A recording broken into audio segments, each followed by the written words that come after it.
नमस्कार दोस्तों। लॉकडाउन के दौरान यानी पैंडेमिक के दौरान बहुत सारे लोग अपने लोन ईएमआई की किस्त नहीं भर पाए या बहुत सारे लोगों ने मोरेटोरियम अडॉप्ट किया या बहुत सारे ऐसे कस्टमर या बोरोवर हैं जिन्होंने बैंकों से लोन रिस्ट्रक्चरिंग की जो पॉलिसी है वो अडॉप्ट की और बहुत सारे ऐसे कस्टमर थे जिनके सिबिल में लोन अकाउंट की डिटेल है या फिर जो लोन अमाउंट है या अनक्लोज्ड लोन है बहुत ज्यादा शो हुए और उनका सिबिल स्कोर बुरी तरह से इफेक्टेड हुआ। तो आज की इस वीडियो में हम क्लियर करने की कोशिश करेंगे कि अगर लॉकडाउन के दौरान आपका सिबिल स्कोर गिरा है या फिर सिबिल स्कोर के अंदर आपका कोई लोन चल नहीं रहा लेकिन वो लोन अभी भी आपके सिबिल स्कोर में दिखाई दे रहा है या फिर आपका लोन आप ऑलरेडी भर चुके हैं लेकिन अभी भी आपके सिबिल स्कोर में वो अनक्लोज्ड यानी ओपन दिखाई दे रहा है। बहुत सारे ऐसे बोरोवर हैं जो अपना सिबिल स्कोर थर्ड पार्टी से चेक करते हैं, जैसे कि पैसा बाजार हो गया या पेटीएम हो गया और बहुत सारी हमारे देश में थर्ड पार्टी एप्लीकेशन है जो आपके सिबिल स्कोर को डायरेक्टली आप तक पहुंचाते हैं। तो क्या यहां से आपको सिबिल चेक करना चाहिए या नहीं करना चाहिए, और अगर आपका सिबिल खराब हुआ है तो उस सिबिल को कैसे इंप्रूव करते हैं, आज की इस वीडियो में एक एक पॉइंट क्लियर करेंगे। तो प्लीज वीडियो को शुरू से लेकर लास्ट तक जरूर देखिएगा। अगर आप इन्वेस्टमेंट से रिलेटेड कुछ टॉपिक पर वीडियो चाहते हैं तो मेरी प्लेलिस्ट में वीडियो है, और अगर आप फ्री अकाउंट ओपन करना चाहते हैं तो उसका भी डिस्क्रिप्शन में लिंक है, आप उधर से 1 मिनट के अंदर ओपन कर सकते हैं। तो चलिए दोस्तों, आज कुछ नया सीखते हैं।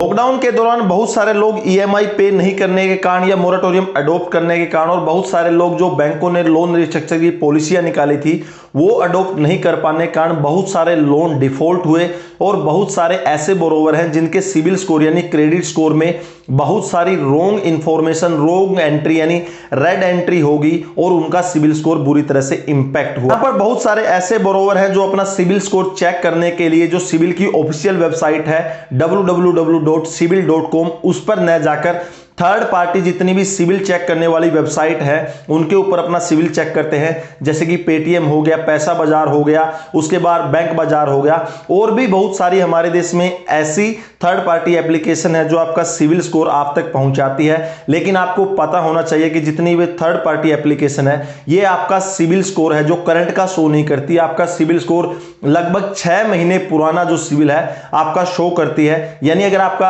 अभी सिबिल चेक करते हैं तो वो आपको करंट सिबिल नहीं शो करती, आपका बहुत पुराना सिबिल रहता है। तो आपको प्रॉपर इंफॉर्मेशन नहीं मिल पाती कि आपके सिबिल के अंदर कौन सी रॉन्ग इंफॉर्मेशन इनपुट हुई है या फिर अभी कौन सा लोन आपका डिफॉल्ट हुआ है, और जो आपका सिबिल स्कोर गिरा है वो किस वजह से गिरा है। तो और दूसरा प्रॉब्लम ये आता है कि अगर आप थर्ड पार्टी एप्लीकेशन से अपना सिबिल चेक करते हैं तो जो अपनी आप पर्सनल इंफॉर्मेशन है, अपना जितना भी पर्सनल और प्राइवेसी डाटा है आप थर्ड पार्टी एप्लीकेशन को प्रोवाइड कर देते हैं, जिससे बहुत ज्यादा आपको फोन कॉल आने शुरू हो जाते हैं और आपका जितना भी क्रेडिट स्कोर है या सिबिल है उसका आपका मिसयूज होना शुरू हो जाता है। तो सबसे पहले मैं आपको यही सजेस्ट करूंगा कि अगर आप अपना सिबिल चेक करते हैं जो अप्रोप्रिएट जो डायरेक्ट जो सिबिल की वेबसाइट है www.sibil.com उसी पर जाकर आप अपना सिबिल चेक की ऑथराइज्ड सिबिल वेबसाइट पर आपको 2 तरह से सिबिल चेक करने के ऑप्शन मिल जाते हैं। आप उधर फ्री में भी सिबिल चेक कर सकते हैं और आप लगभग 500 या 550 रुपए देकर भी उधर सिबिल चेक कर सकते हैं। लेकिन अगर आप उधर पेड में अगर सिबिल चेक करते हैं तो आपको जो प्राइम फीचर का सिबिल है यानी पूरी इंफॉर्मेशन आपको एक्यूरेट मिल जाती है। यदि आपका सिबिल 550 स्कोर से नीचे यानी 550 से नीचे अगर आपका सिबिल है तो आपका सिबिल बहुत ही ज्यादा कम है, यानी आपका सिबिल लो है और कोई भी बैंक या एनबीएफसी कंपनी आपको लोन देने के लिए आगे नहीं आएगी। लोन मिलने के आपके बहुत ही कम चांसेस हो जाते हैं कि कोई भी बैंक या एनबीएफसी कंपनी आपको लोन प्रोवाइड करे। यदि आपका सिबिल स्कोर 550 से लेकर 650 के बीच में आपको दिखाई देता है तो आपका एवरेज सिबिल स्कोर है, यानी अगर आप किसी भी बैंक या एनबीएफसी कंपनी से लोन लेने जाते हैं तो कंपनियां या बैंक आपको लोन देने के लिए थोड़ा सा हिचकिचाएंगे, वो एडिशनल डॉक्यूमेंट भी आपसे मांग सकते हैं क्योंकि जो सिबिल स्कोर है आपका एवरेज है, और जब आप एडिशनल डॉक्यूमेंट प्रोवाइड करेंगे तभी बैंक या एनबीएफसी कंपनी आपको लोन प्रोवाइड कर सकती है। अगर आपका सिबिल स्कोर 650 से लेकर 750 के बीच में है तो यानी आपका सिबिल स्कोर गुड कंडीशन या वेरी गुड कंडीशन में आ जाता है, यानी वेरी गुड कंडीशन में आ जाता है, जिसमें बैंक या एनबीएफसी कंपनी आपको डायरेक्टली लोन ऑफर कर देती है और बिना झंझट के आपको लोन मिल जाता है। यदि आपका सिविल स्कोर 750 से 900 के बीच में आता है तो यह CIBIL score excellent CIBIL score माना जाता है। और आप किसी भी बैंक की तरफ अगर थोड़ा सा भी रुख करते हैं लोन के लिए तो बैंक आपको घर आकर लोन देगा, क्योंकि आपका सिविल स्कोर एक्सीलेंट कंडीशन का सिविल स्कोर है। तो जब भी आप अपने सिविल स्कोर की पीडीएफ कॉपी लेते हैं या आपका सिविल स्कोर चेक करते हैं तो सबसे पहले मार्क कर लीजिए कि आपका सिविल स्कोर एवरेज है, गुड है, वेरी गुड है या फिर आपका एक्सीलेंट है। क्योंकि आप अगर किसी बैंक में लोन लेने के लिए जाते हैं तो बैंक से लोन लेने से पहले, यानी इससे पहले कि बैंक आपका सिविल स्कोर चेक करे, आप खुद ही अपना सिविल स्कोर चेक कर लीजिए, ताकि आपको हर सिनेरियो का पता लग जाए कि अगर मैं बैंक में लोन या एनबीएफसी कंपनी में लोन के लिए अप्लाई करता हूं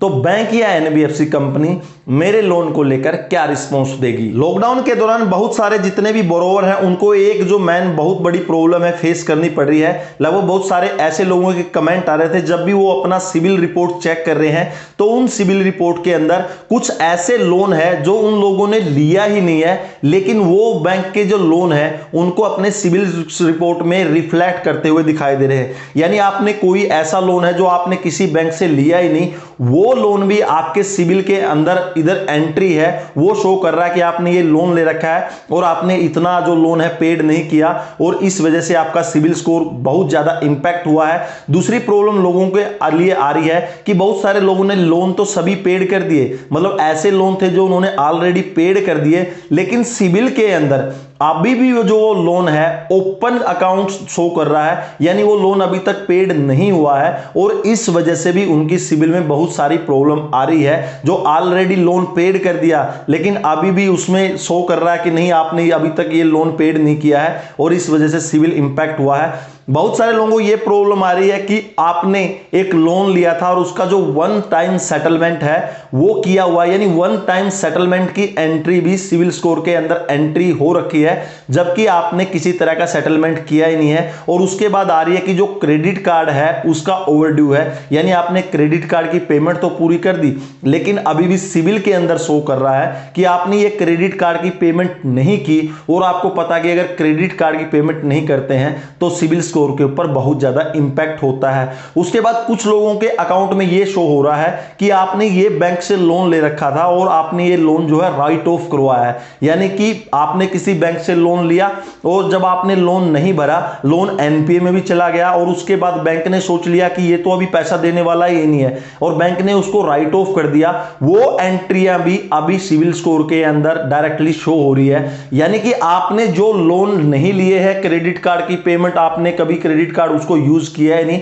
वो एंट्रियां भी अभी सिविल के अंदर शो हो रही है। यानी आपको पता है कि जब भी बैंक आपसे लोन देता है या फिर आपका क्रेडिट कार्ड देता है तो सबसे पहले सिविल में इसकी रिपोर्ट करता है कि ऐसे ऐसे बंदों को हमने लोन दिया था और ये उसका अकाउंट नंबर है। तो कभी जो रॉन्ग इंफॉर्मेशन है वो सिविल के अंदर चढ़ जाती है, तो इसको रेक्टिफाई करना जरूरी है। और इसके लिए सिविल ने डायरेक्टली एक सिविल डिस्प्यूट रिजोल्यूशन प्रोसेस है वो निकाल रखा है, यानी सिविल डिस्प्यूट रिजोल्यूशन प्रोसेस के तहत अगर ऐसी आपकी कोई भी गलत एंट्री है या रॉन्ग इंफॉर्मेशन अगर आपको सिविल में दिखाई दे रही है तो प्लीज एक फॉर्म है सिविल की वेबसाइट पर आपको मिल जाएगा, वो मैं आपको वैसे भी प्रोवाइड कर दूंगा अगर आप कमेंट करेंगे। तो सिविल डिस्प्यूट रिजोल्यूशन प्रोसेस के तहत आपको फॉर्म है फिल करना है। जैसे आप फॉर्म फिल करके उनकी ऑफिशियल वेबसाइट पर सबमिट कर देते हैं या सिविल को डायरेक्टली मेल कर देते हैं तो सिविल पूरे उसके मामले को रेक्टिफाई करके जस्टिफिकेशन करके आपके सिविल को जितनी भी रॉन्ग इंफॉर्मेशन है उनको रेक्टिफाई कर देता है।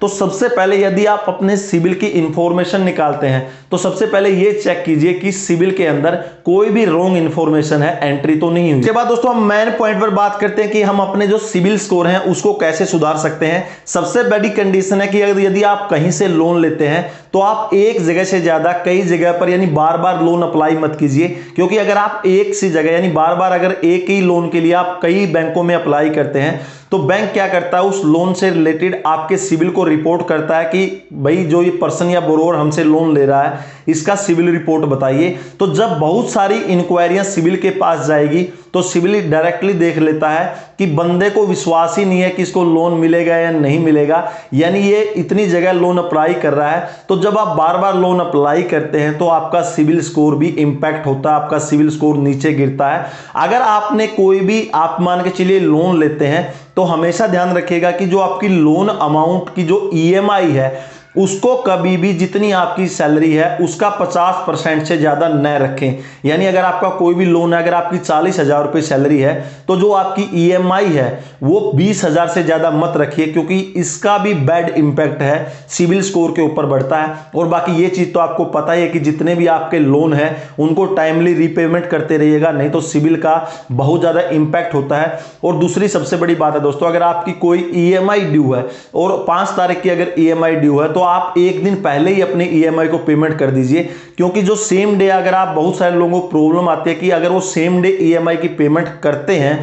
तो बैंक है जब तक उनकी रिपोर्ट सिविल को कर चुका होता है और जिससे भी सिविल में इंपैक्ट पड़ता है। अगर आप क्रेडिट कार्ड यूज करते हैं तो प्लीज क्रेडिट कार्ड के लिए बार बार, अगर आपको कोई नया क्रेडिट कार्ड चाहिए तो बार बार नए क्रेडिट कार्ड के लिए अप्लाई मत कीजिए, क्योंकि इससे भी सिविल इंक्वायरी क्रिएट होती है और आपका सिविल गिरता है। और अगर ऑलरेडी आपके पास क्रेडिट कार्ड है तो आप क्रेडिट कार्ड को 50% जितनी भी उसकी लिमिट है उसका 50% से ज्यादा यूज मत कीजिए, क्योंकि इससे सिविल को यह पता चलता है कि बंदा जो जिसके पास क्रेडिट कार्ड है उसको जितना भी क्रेडिट फैसिलिटी है बहुत ज्यादा चाहिए। और अगर आप क्रेडिट कार्ड ज्यादा यूज करते हैं तो आपका जितना भी सिविल है उसके ऊपर बहुत बैड इंपैक्ट पड़ता है। तो ये थी पूरी प्रोसेस। अगर आप अपने सिविल को इंप्रूव करना चाहते हैं और अगर आपके सिविल के अंदर कोई रॉन्ग इंफॉर्मेशन है तो ऐसे ठीक कर सकते हैं। अगर दोस्तों वीडियो से रिलेटेड आपका कोई कमेंट है तो प्लीज आप मुझे कमेंट सेक्शन में कमेंट कर सकते हैं। और अगर आपको वीडियो अच्छी लगी है तो प्लीज वीडियो को लाइक कर दीजिए और इसी तरह से फाइनेंशियल टॉपिक पर वीडियो पाने के लिए चैनल सब्सक्राइब कीजिए।